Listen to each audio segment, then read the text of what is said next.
விடியல் வந்த பின்னாலும் விடியாத இரவு எது?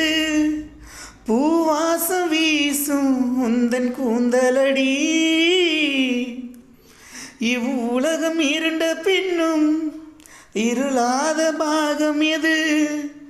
கதிர் வந்து பாயும் உந்தன் கண்களடி. பல உலக அழகிகள் கூடி உன் பாதம் கழுவலாம் வாடி. என் தளிர் மலரே இன்னும் தயக்கம் என்ன? என்னை புரியாதா உயிரிது வாழ்வா சாவா? இல்லை இல்லை சொல்ல ஒரு கணம் போதும், இல்லை என்ற சொல்லை தாங்குவதென்றா? இன்னும் இன்னும் எனக்கோ ஜென்மம் வேண்டும். என்ன சொல்ல போகிறாய்? என்ன சொல்ல போகிறாய்?